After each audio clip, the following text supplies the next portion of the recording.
कुछ समय पहले कैटरैक्ट, जिसे सफेद मोतियाबिंद कहते हैं, उस पर एक एपिसोड बनाया था और उस एपिसोड से हमें ये पता चला था कि हम सबको, आपको, मुझको, सबको कभी ना कभी कैटरैक्ट होना ही है, किसी को जल्दी तो किसी को बाद में। अब इस एपिसोड के बाद हमारे जो ऑडियंस है उनके हमें बहुत सारे मैसेजेस आए हैं, मेल्स आए हैं और वो चाहते हैं कि हम ग्लोकोमा, जिसे काला मोतियाबिंद कहते हैं, उस पर एक एपिसोड बनाएं। और भाई आपका हुक्म सर आंखों पर है। सेहत के आज स्पेशल एपिसोड में हम आए हुए हैं centre for site group of 5 hospitals, Safdarjung enclave, नई दिल्ली में। यहाँ हम बात करने वाले हैं देश के जाने माने eye surgeon doctor Harsh Kumar से। डॉक्टर हर्ष कुमार पद्मश्री से सम्मानित हैं और 41 साल से ज्यादा का एक्सपीरियंस रखते हैं। डॉक्टर हर्ष से हम जानेंगे कि ग्लोकोमा आखिर होता क्या है। आपके जितने भी सवाल हैं उनके जवाब डॉक्टर हर्ष देंगे। उनसे ये भी पता करेंगे कि इसका इलाज कैसे होता है, इससे कैसे बच सकते हैं। तो चलिए अंदर चलते हैं और डॉक्टर हर्ष कुमार से बात करते हैं।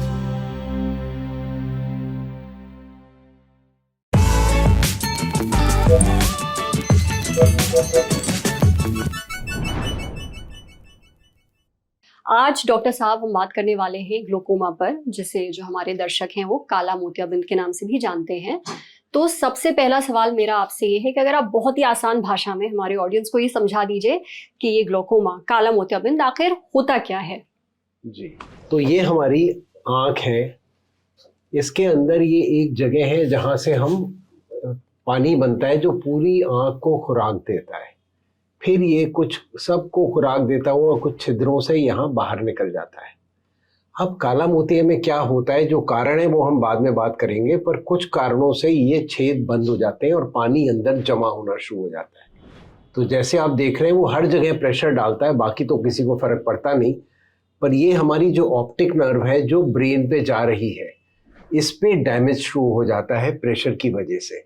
और उससे फिर क्या होता है कि चारों तरफ धीरे धीरे आदमी को अपनी आंख में अंधेरा दिखने लगता है और काला मोतिया डेवलप हो जाता है। आपने अभी जो ये समझाया मुझे तो समझ में आ गया। और एक चीज है जिसको लेकर ये अक्सर कंफ्यूजन रहता है, कैटरैक्ट है सफेद मोतियाबिंद, जी जी जी, है ना? हाँ। और ग्लोकोमा है काला मोतियाबिंद। जी जी। दोनों में फर्क क्या होता है? तो वो जो ये हमारा आगे लेंस है आंख के अंदर, इसमें जब ये जो लेंस है आंख का, इसमें जब सफ़ेदी आ जाती है तो इसको सफ़ेद मोतिया बोलते हैं। और ये बहुत ही कॉमन चीज़ है जो हर एक को अमूमन तौर पे होगी, अभी नहीं तो 40 पे किसी को 50 पे, किसी को 80 पे, किसी को 90 पे, पर सफ़ेद मोतिया या कैटरेक्ट तो आना ही है। पर काला मोतिया कुछ कुछ लोगों को ही होता है, पर ये ज़्यादा भयंकर बीमारी है। और एक आप कहेंगे कि भाई कितने लोगों को इंडिया में है, तो कम से कम 1.25 करोड़ लोगों को ऑलरेडी काला मोतिया है, जिसमें से 10 से 12% लोग उसकी वजह से अपनी नज़र खो चुके हैं। अगर हम मोटे तौर पे लें और स्टैटिस्टिक्स ना देखें तो 40 से ऊपर अगर लगाएं तो हर 8 में से 1 व्यक्ति को या तो काला मोतिया है या काला मोतिया होने के उसके चांसेस हैं। तो आप सोचिए कितने ज़्यादा लोग हैं जिनको काला मोतिया हो सकता है। और हम इसको लोग तरह तरह से काला मोतिया, समलबाई, कांचबिंद, तरह तरह के हिंदुस्तानी नाम हैं इनके। पर हर चीज़ में सबसे डेंजरस क्या बात है, जो इंग्लिश में ये लोग बोलते हैं, it is a silent thief. तो क्यों साइलेंट थीफ बोलते हैं? जब तक आदमी को खुद पता लगता है कि भाई मुझे काला मोतिया हो गया, मैं साइड से जा रहा हूँ, नज़र कम हो गई, कुछ हो गया, तब तक 90% लोगों की 50% आई साइट जा चुकी होती है। और ये हमारे देश में नहीं, अमेरिका की भी यही स्टैटिस्टिक्स है। तो ये नहीं कि भाई हम लोग थोड़े कुछ ऐसे हैं जो लोगों को पता नहीं लगता, पर सब जगह यही है, क्योंकि ये है ही इतनी साइलेंट बीमारी। और अब लकीली क्योंकि लोग थोड़े जागरूक हो गए हैं, फिर कॉर्पोरेट चेकअप्स होते हैं, लोग जाते हैं, वो कई बार सिर्फ चश्मे वाले के यहाँ जाके चश्मा नहीं बनवाते, डॉक्टर को भी साथ में दिखाते हैं, उससे वो पकड़े जाते हैं टाइम पे। तो ये एक बहुत ही बेहतरीन चीज़ है। अदरवाइज तो काफ़ी 75% लोगों को पता ही नहीं लगता कि उनको काला मोतिया हो गया है। अच्छा डॉक्टर साहब, जैसे अगर मैं एग्जांपल दूं कि डायबिटीज है, ये एक लाइफस्टाइल से जुड़ी बीमारी है, तो जिन लोगों का लाइफस्टाइल ठीक नहीं है, जो अपनी सेहत का ख्याल नहीं रखते, एक्सरसाइज नहीं करते, हेल्दी नहीं खाते, या माता पिता को डायबिटीज थी, उन लोगों को डायबिटीज होने का ज्यादा रिस्क होता है। जी। अब जब बात ग्लूकोमा की करते हैं, तो क्या कुछ लोग ऐसे हैं जिनको ये होने का ज्यादा रिस्क है? जी, बहुत बेहतरीन सवाल, क्योंकि लोग यही कहते हैं भाई मेरे को क्यों, तो फिर मैं उनको मजाक में कहता हूँ भाई विरासत में तेरे को बैंक अकाउंट थोड़ी ना मिलेगा, बीमारियां भी मिलेंगी भाई। तो कुछ हद तक ये विरासती होता है और कई और कारण भी होते हैं। तो सबसे इम्पोर्टेंट कारण, और मैं हाथ जोड़ के लोगों को विनती करता हूँ कि भाई प्लीज़ आप जब दवाई डालें तो कोई भी दवाई लंबे समय तक बिना पूछे मत डालें। रोज़ हमारे पास ऐसे लोग खड़े होते हैं जिनके बच्चों को उन्होंने एलर्जी के लिए स्टेरॉयड ड्रॉप डाले, उसने डॉक्टर ने तो एक बार लिखा था, उन्होंने कहा यार ये ड्रॉप बहुत अच्छी है, बिल्कुल सफ़ेद हो गई आँख, चल यार इसको डालते जाते हैं। और फिर उनको एक दिन पता लगता है कि उन्होंने ही अपने बच्चे को ब्लाइंड बना दिया। तो सोचिए कितनी भयानक चीज़ है वो। तो प्लीज़ कभी भी कोई ड्रॉप आप डाल रहे हो, कोई दवाई आप ले रहे हो, क्योंकि स्टेरॉयड से काला मोतिया बहुत होता है। तो आर्थराइटिस के लिए, एस्थमा के लिए, हज़ारों चीज़ों के लिए स्टेरॉयड चलते हैं। तो प्लीज़ डॉक्टर को बताइए कि भाई हमें काला मोतिया तो नहीं हो रहा, प्लीज़ हमारा आँख का प्रेशर चेक करवा दीजिए। अगर आप किसी और स्पेशलिटी में हैं, आई में हैं, तो भी आँख में प्लीज़ डॉक्टर से पूछिए कि क्या ये दवाई हम लंबे समय तक डाल सकते हैं।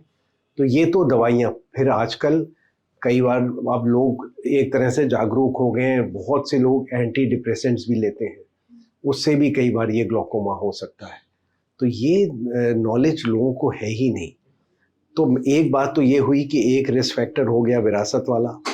दूसरा जो और इम्पोर्टेंट, जैसे आपने बताया, तो डायबिटीज़ भी हमारे लिए एक रिस्क फैक्टर है। हाइपरटेंशन, बीपी का ज़्यादा होना, मायोपिया होना, थायराइड होना, जिनको ये चीज़ें हैं उनको ज़्यादा चांस है कि उनको काला मोतिया हो। तो वो अवश्य 40 साल के बाद एक बार जाके एक डॉक्टर को दिखाएं, कहें भाई मेरे फादर को काला मोतिया था, या वो कहें कि सर मुझे डायबिटीज़ हाइपरटेंशन है, प्लीज़ ज़रा देख लो यार काला मोतिया तो नहीं है उसमें, ठीक है ना। तो ये फिर और क्या कारण हो सकते, तो ये हमारे प्राइमरी ग्लूकोमा के कारण हैं। पर और एक बहुत बड़ा वो है तबका जिसमें सेकेंडरी ग्लूकोमा होता है, मतलब आँख में चोट लग गई, आँख में किसी प्रकार की भी सर्जरी हुई, और जैसे कभी नस रुक गई डायबिटीज़ वगैरह की वजह से, उसमें खून आ गया आँख में, या फिर आँख के अंदर कोई इन्फेक्शन हो गया, सूजन आ गई, या कहीं ट्यूमर वगैरह हो गया, इन सब कारणों से भी, या कोई रेडिएशन लगा आँख के अंदर, इन सब की वजह से भी वो छेद रुक जाते हैं और काला मोतिया डेवलप हो जाता है। तो हमें ये जागरूक रहना है कि भाई कोई भी और शरीर में बीमारी है, हमें स्टेरॉयड तो नहीं चलने। कई लोग क्रीम स्टेरॉयड की लगाते हैं एक्ने के लिए, सोचो यार, मतलब ये कितनी अजीबोगरीब बात है, लोगों को पता ही नहीं होता है। तो वो क्रीम लगा रहे हैं एक्ने के लिए और ग्लूकोमा डेवलप हो गया। पर ये कैसे, जैसे पिंपल तो आपके चेहरे पे हुए, आपने क्रीम यहाँ लगाई जी, तो उसका असर आपकी आँख पे कैसे? बॉडी पे एब्जॉर्ब होती है, बॉडी पे एब्जॉर्ब होती है ये हर चीज़। लोग सोरियासिस के लिए स्टेरॉइड की क्रीम लगाते हैं, वो तो चलो फिर भी एक बीमारी है, पर पिंपल्स के लिए लगा लिए तुमने और तुम सफ़र कर गए काला मोतिया से, तो ये तो बहुत ही एक भयानक बात हुई ना। तो वो एक मतलब, क्योंकि ये लोगों को पता ही नहीं, इसलिए मेरा ये बताना आवश्यक है कि किसी भी प्रकार से किसी भी प्रकार का स्टेरॉइड का सेवन है, आप डॉक्टर से प्लीज़ बोलिए सर मेरे को वो हो तो नहीं जाएगा। और अगर वो कहता है भाई नहीं मुझे आर्थराइटिस के लिए देने पड़ेंगे स्टेरॉइड, एस्थमा के लिए, ठीक है भाई दो, पर कम से कम आप अपने आई डॉक्टर के पास जाके ये तो दिखाओ कि सर हमें डेवलप हो रहा है कि नहीं। क्योंकि कई बार वो डॉक्टर नहीं आपको बताएगा कि भाई, या शायद वो अपने चीज़ों में इतना खोया हुआ है आर्थराइटिस को ठीक करने में कि उसको ये ध्यान नहीं रहता। तो वो थोड़ा सा ध्यान हम ही लोगों को रखना पड़ेगा। जैसा डॉक्टर साहब ये है कि कैटरैक्ट की बात जब हम करें तो इसको अक्सर एक बुढ़ापे की बीमारी माना जाता है कि भाई ये इस उम्र के बाद होगी, किसी 20 साल के इंसान को या 30 साल के इंसान को आमतौर पर कैटरैक्ट नहीं होगा। ग्लूकोमा क्या ये किसी भी उम्र में हो सकता है या फिर ये भी दूर दराज बीमारी है? ये भी एक ऐसी बीमारी है काला मोतिया जो यूजुअली अमूमन तौर पर 40 के बाद ही होती है, पर एक प्रकार का काला मोतिया होता है जो बच्चों में भी होता है। और जो हमने ये बातें की भाई, चोट लगना, ये बाकी की जो चीज़ें हैं, स्टेरॉइड चलना, ये तो यंग लोग ही होते हैं सारे, तो उनमें भी ये हो सकता है। कोई आंख में सर्जरी होना किसी भी वजह से, तो ये सारी चीज़ें तो यंग लोगों को भी हो सकती हैं, बट यस जो विरासत वाला है या जो कॉमन प्रकार का काला मोतिया है वो ज़्यादातर 40 के बाद ही होता है। तभी हम कहते हैं भाई 40 के बाद प्लीज़ एक बार डॉक्टर के पास चले जाओ दिखाने के लिए। चलिए, अब अगर हम ये मान लें कि किसी को ग्लूकोमा शुरू हो गया है तो उसको किस तरह के लक्षण हैं जो रोज महसूस होंगे? जी, ये इसीलिए इसको साइलेंट थीफ बोलते हैं, क्योंकि पता ही नहीं लगता। 2 प्रकार के काला मोतिया होते हैं। एक होता है एंगल क्लोजर प्रकार का ग्लाइकोमा, जिसमें कि डेफिनेटली एकदम से पेन होता है, रेडनेस होती है, वाटरिंग होती है, अब इतना ज़ोर से दर्द होता है सीधा आदमी भागता है डॉक्टर के पास, तो वो तो पकड़ा जाता है। पर जो ज़्यादा कॉमन प्रकार का काला मोतिया है, जो ओपन एंगल वैरायटी का काला मोतिया है, उसमें पता ही नहीं लगता। बिल्कुल ही सटल सिम्टम्स होते हैं, जैसे कि भाई जो आपको पहले रात में दिखता था अब वो उतना साफ रात में नहीं दिखता, थोड़ा दूर की पहचान में कमज़ोरी आ गई है। और एक बहुत इंपॉर्टेंट बात है कि जैसे हम 40 के बाद ये चश्मे लगाते हैं पास के, तो उसमें +0.5 का नंबर आया, 1 का नंबर आया, और फिर वो आपका 3-4 साल में फिर वो 1.5 हो गया। अब क्या होता है, कुछ लोगों को अभी लगाया भाई हमने +0.5, पता लगा 6 महीने में 1 हो गया, फिर 6 महीने में 1.5 हो गया। तो कह रहे भाई क्या हो रहा है डॉक्टर साहब, ये नंबर क्यों बदल रहा है इतना जल्दी जल्दी?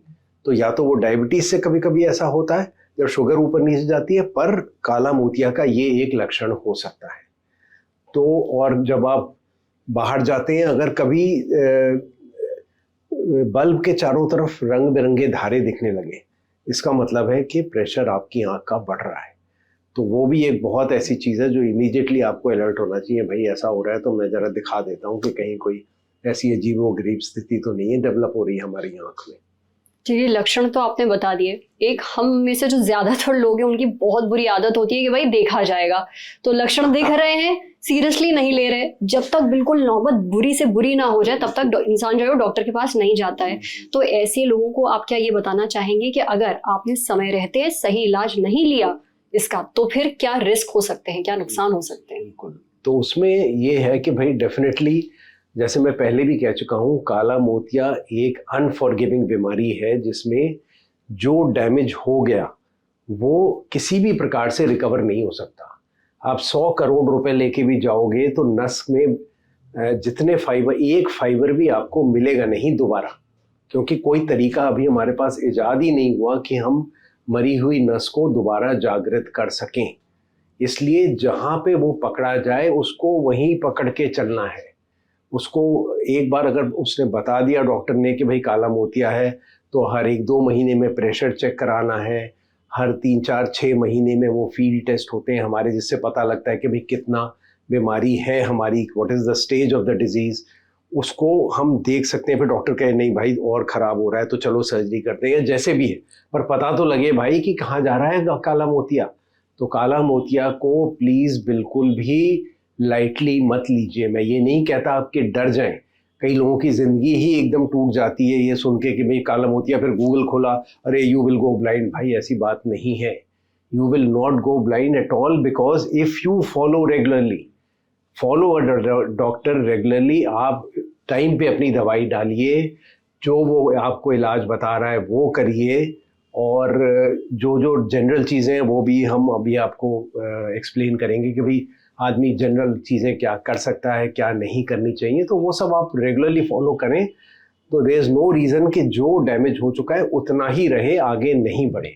डॉक्टर साहब, अभी जैसे आपने टेस्ट की बात करी, तो अगर आप थोड़ा ये बता सकें कि अगर किसी को ऐसा महसूस हो रहा है कि हो सकता है मुझे काला मोतियाबिंद हो और वो डॉक्टर के पास जाता है, तो वहाँ किस प्रकार के और क्या क्या टेस्ट किए जाते हैं ये जांचने के लिए? जी जी जी, तो वो ये मैं कहना चाहूँगा कि भाई कोई घबराने की बात नहीं है, हमारा सबसे सेफ इलाज है, हम आपको टच नहीं करते, कोई सुई नहीं लगेगी, कोई ऐसी दिक्कत वाली बात नहीं है।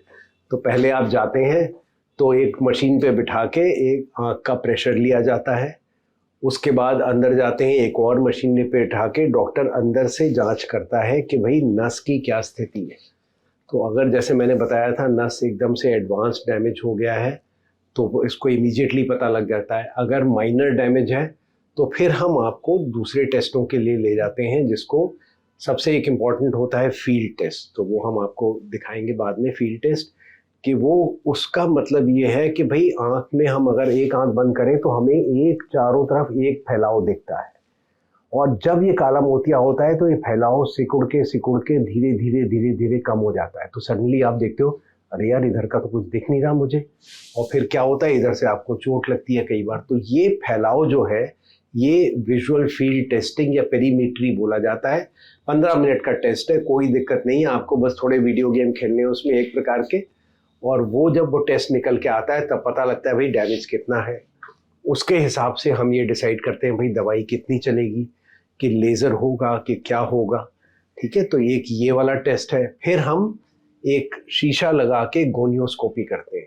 तो उस गोनियोस्कोपी से ये पता लगता है कि एंगल खुला हुआ है कि एंगल बंद है। जैसे मैंने कहा था 2 प्रकार के काला मोतिया होते हैं।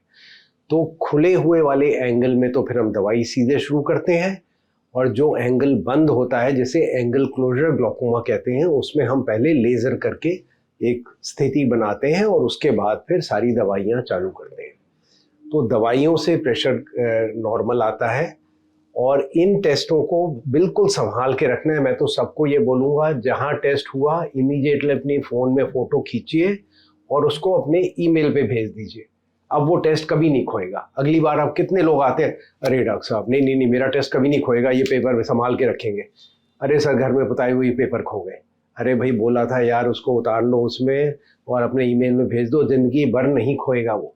तुम वर्ल्ड में कहीं भी जाओगे टक टक टक ये लो डॉक्टर साहब ये मेरे पुराने टेस्ट है, क्योंकि वो पुराना टेस्ट मेरे लिए बहुत आवश्यक है। मैं उसी से कंपेयर करूँगा भाई तुम्हारा मामला जो इलाज चल रहा है ठीक है कि नहीं। अगर नहीं ठीक है तो मुझे दवाइयाँ बढ़ानी पड़ेंगी, अगर दवाइयों से भी नहीं ठीक हो रहा है तो मुझे फिर कुछ और करना पड़ेगा। आजकल तरह तरह की सर्जरी है, मिक्स करके नई सर्जरी है, या फिर प्रॉपर बड़ी वाली सर्जरी करनी पड़ेगी, ट्यूब डालना पड़ेगा, पर मुझे पता तो लगे कि भाई आपका हाल पहले से ख़राब हो रहा है कि नहीं।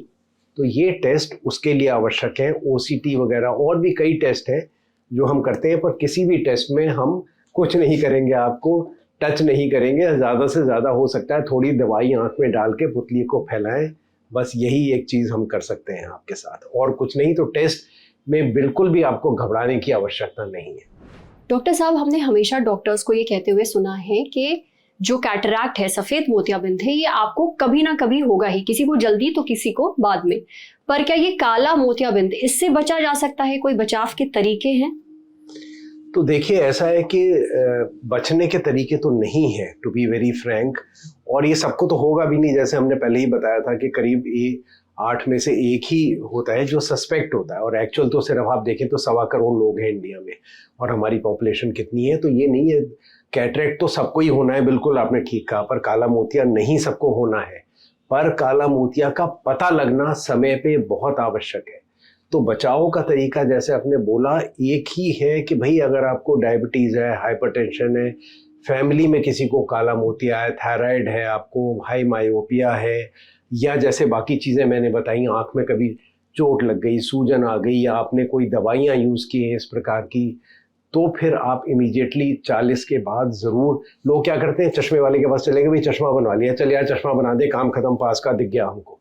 अरे भाई किसी डॉक्टर के पास जाओगे वो अंदर 2-4 चीज़ें और कर लेगा, प्रेशर चेक कर लेगा, कुछ कर लेगा, कोई तुम्हारी छुपी बीमारी है तो वो निकल के आ जाएगी सामने। और ये बिल्कुल ही छुपी बीमारी है, ये वैसे पता नहीं लगेगी। और जब तक, जैसे मैंने पहले भी आपको बताया, जब तक आपको पता लगेगा तब तक 90% लोगों की 50% साइड जा चुकी है। तो भाई ये प्लीज़ 40 के बाद आप ज़रूर अपना एक आँख का चेकअप कराइए, क्योंकि उस टाइम पास का पढ़ने का चश्मा लगता है। तो ज़रूरी है कि भाई वो आप करा लीजिए किसी डॉक्टर के थ्रू। पर अगर और भी जैसे प्रॉब्लम्स हैं तब शायद आप जल्दी भी जाके, बल्कि सारे कई डायबिटोलॉजिस्ट वगैरह कहते हैं भाई अपने आँख का चेकअप करा के हमें बताओ क्या हाल है।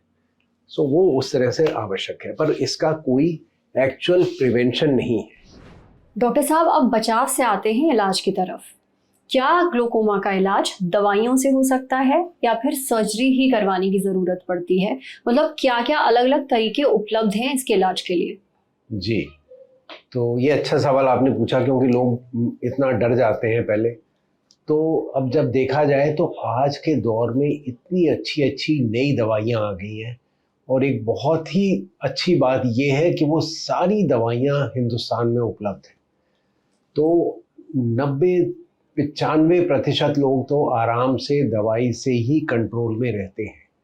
बहुत कम लोगों में ऐसा होता है कि जब दवाई से भी प्रेशर कंट्रोल नहीं होता, या हर प्रकार की दवाइयों से एलर्जी हो जाती है, या हम देखते हैं भाई ये आदमी शायद दवाई बेचारा अफोर्ड ना कर पाए, उन स्थिति में हम उसको सर्जरी के लिए कहते हैं या सर्जरी करते हैं। और जैसे मैंने आपको पहले भी बताया था कि अगर वो एंगल क्लोजर ग्लॉकोमा है तो पहले हम एक लेज़र करते हैं और फिर उसके बाद दवाइयाँ शुरू करते हैं। तो जैसे ऑलमोस्ट 95% लोग, 95% लोग दवाई से, और इन प्रकार हो सकता है एक दवाई चले, 2 दवाई चले, आजकल कॉम्बिनेशन आ गए हैं, 2 दवाई का कॉम्बिनेशन, 3 दवाई का कॉम्बिनेशन। तो हम कोशिश करते हैं आपको बहुत ज़्यादा टाइम ना डालनी पड़े, और कुछ गोलियां भी कभी कभी हम देते हैं जिससे कि वो कंट्रोल रहे प्रेशर।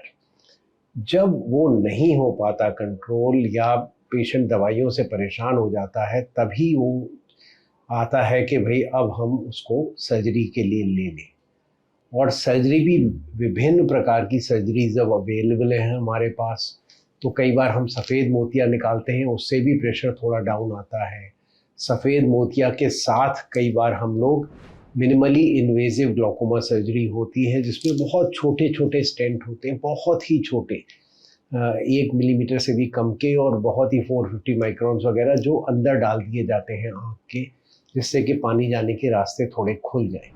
फिर अगर वो चीज़ें सक्सेसफुल नहीं होती तो हम एक सर्जरी करते हैं जिसको ट्रेबेक्युलेक्टमी कहते हैं, जो एक्चुअली एक गोल्ड स्टैंडर्ड सर्जरी है, जिससे दवाइयाँ सारी कम हो जाती हैं। और वो भी अगर काम ना करे, या हमने शायद एक बार एक सर्जरी की, वो कुछ दिनों काम की, फिर नहीं काम की, फिर एक और सर्जरी सिंपल वाली की, तब हम क्या करते हैं कि भाई एक ट्यूब आते हैं, तो ग्लूकोमा शंट्स या वेल्व्स उनको बोलते हैं, फिर वो वेल्व्स हम आँख के अंदर डालते हैं।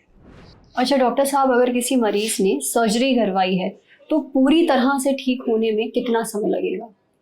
देखिए वो मैं तो जैसे थोड़ा ऐसे मरीज से ये भी बोलता हूँ कि भाई तेरे कर्मों पर डिपेंडेंट है क्योंकि कोई 2 आदमी की बॉडी सिमिलर नहीं होती, कैसे वो बॉडी रिएक्ट करेगी हमें कहना बड़ा मुश्किल है।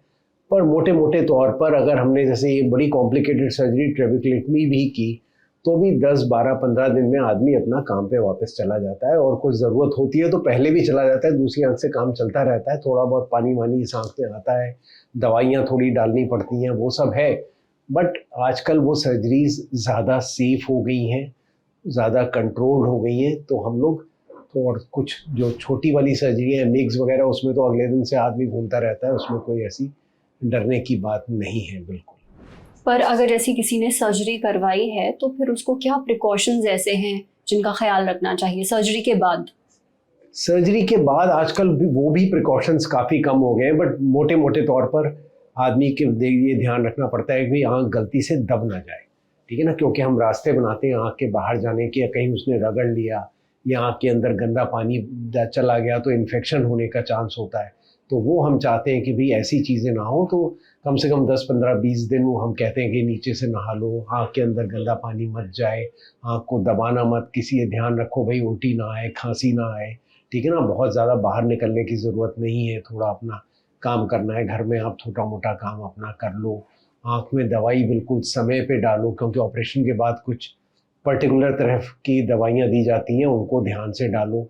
और उसमें एक चीज़ मैं आपको बताना चाहूँगा जो बहुत कम लोग बताते हैं, हम लोग क्यों कहते हैं कि भाई 1 महीने के बाद दवाई फेंक दो, इसलिए नहीं कहते कि वो दवाई का असर ख़त्म हो गया है, पर आप देखिए होता क्या है कि जब हम ये ड्रॉप डाल रहे होते हैं आँख के अंदर, और फिर वो तो डाल ली हमने, और उसके बाद जब उसको बंद किया तो बंद करने में हम ऐसे बंद करते हैं और हम ज़्यादातर वो उंगली पे टच हो जाती है, तो ये जो नोज़ल है ये इन्फेक्ट हो गया, तो ये डर लगता है। तो प्लीज़ ये ध्यान रखिए जब आप बंद करें तो इसको पास लाए ऐसे और ऐसे बंद कर लिया, ठीक है। अब आप आँख बंद करके भी करेंगे तो भी आप गलती नहीं कर पाएंगे, तो ये प्लीज़ बहुत ध्यान रखिएगा, स्पेशली उन दवाइयों का जो ऑपरेशन के बाद पड़ी है। पर हर दवाई के लिए ये इम्पॉर्टेंट है जो काला मोतिया की है, और काला मोतिया की जो दवाइयाँ चलती हैं प्लीज़ उसके साइड इफ़ेक्ट उसके पैम्फलेट में पढ़ लीजिए, बहुत घबराने की बात नहीं है, थोड़ी लाली होगी, थोड़ा पानी आएगा, ये सब चलता रहता है। बट अगर आपको लगे कोई ज़्यादा दिक्कत हो रही है तो डॉक्टर को बताइए। एक और बात जो कई बार लोग नहीं बताते, जब काला मोतिया या कोई भी दवाई आप डालें आँख के अंदर, आँख की capacity is less than 1 drop. तो आप एक ही ड्रॉप डालने के बाद पोंछा आँख को, और आँख और नाक के बीच का जो रास्ता है उसको 2 मिनट दबा के बैठ गए आराम से। तो ये 2 मिनट तक आप कर लेंगे तो दवाई नहीं तो आपके गले में जाएगी, गले को ख़राब करेगी, और फिर गले से ही बॉडी में एब्जॉर्ब होगी, और जब वो बॉडी में एब्जॉर्ब होगी तो जो आप साइड इफ़ेक्ट पढ़ रहे हैं वो सारे आपको हो सकते हैं। तो इस बात का आपने बहुत ध्यान रखना है। अच्छा, अगर हम लाइफस्टाइल की बात करें अपनी, तो क्या लाइफस्टाइल में कुछ बदलाव करने से, अपनी जो डाइट है खाने पीने में बदलाव करने से हम इसको थोड़ा मैनेज कर सकते हैं काले बहुत मोतियाबिंद अच्छा को? सवाल है, आपने बहुत अच्छा सवाल पूछा। क्योंकि क्या हो रहा है आजकल, ठीक है भाई, योग सभी करते हैं और मैं भी करता हूँ और बहुत अच्छी चीज़ है, पर काला मोतिया, अनफॉर्चुनेटली काला मोतिया के लिए कोई बताता नहीं कि भाई ये चीज़ योगा नहीं करना चाहिए। तो प्लीज़ ध्यान रखिए, जब भी आप झुकेंगे और सांस रुकेगी तो आँख का प्रेशर एकदम बढ़ जाता है। तो ऐसा कोई योगा मत करिए, कपालभाति स्पेसिफिकली नहीं करना है। पुशअप पुल अप लोग करते हैं, वेट्स करते हैं, ये बिल्कुल नहीं करने हैं काला मोतिया में। माइल्ड वेट करिए टोनिंग अप के लिए। अनुलोम विलोम बहुत अच्छा है। सबसे अच्छा है मेडिटेशन, क्योंकि ये साइंटिफिक प्रूवन है फैक्ट कि मेडिटेशन करने से प्रेशर आपका डाउन होता है। ठीक है, फिर वॉकिंग हो गई, रनिंग हो गई, साइकिलिंग हो गई, स्विमिंग हो गई, ये सारी चीज़ें जो एरोबिक एक्सरसाइजेज कहलाई जाती हैं, इससे सबसे अगर आप लंबे टाइम पे करें तो आँख का प्रेशर डाउन होता है। एक और बहुत इम्पॉर्टेंट बात कि एक साथ ज़्यादा पानी नहीं पीना है प्लीज़, ग्लूकोमा वालों को। मैं ये हर आदमी के लिए नहीं कह रहा, क्योंकि बहुत सारे लोग सुबह उठ के भाई मैं 4 गिलास पानी पी जाता हूँ सर, मैं तो 2 बोतल पी लेता हूँ। तो ठीक है भाई, तुम जितना मर्जी पियो, पर अगर काला मोतिया है और आपने इतना पी लिया तो एकदम से आँख का प्रेशर बढ़ता है। और कई बार लोग कहेंगे सर हमें अल्ट्रासाउंड करना है, वो कह रहे हैं 2 लीटर पास। ठीक है भाई, उनसे कहो हमें काला मोतिया है, हम ये नहीं कर सकते। तो एक साथ ज़्यादा पानी पीजिए जितना मर्जी आप, पर धीरे धीरे धीरे। तो एक बार में 1 गिलास पिया, फिर कुछ देर बाद, आधे घंटे बाद एक और पी लिया, जितना मर्जी पीजिए, बट उसको स्पेस आउट करिए, एक साथ मत करिए। अच्छा डॉक्टर साहब, हम में से ज्यादातर लोग जो हैं वो रेगुलर आई चेकअप नहीं कराते हैं। जैसे मैं तो नहीं करवाया है, मैंने कैमरे के पीछे हमारे साथ रूहानी है, इन्हीं ने पता नहीं आखिरी बार कब करवाया होगा। ज्यादातर लोग नहीं करवाते हैं। बतौर डॉक्टर आप हमारे ऑडियंस को ये बताइए, ये क्यों जरूरी है? तो देखिए, ऐसा है कि एक बार तो आवश्यक है चेक कराना।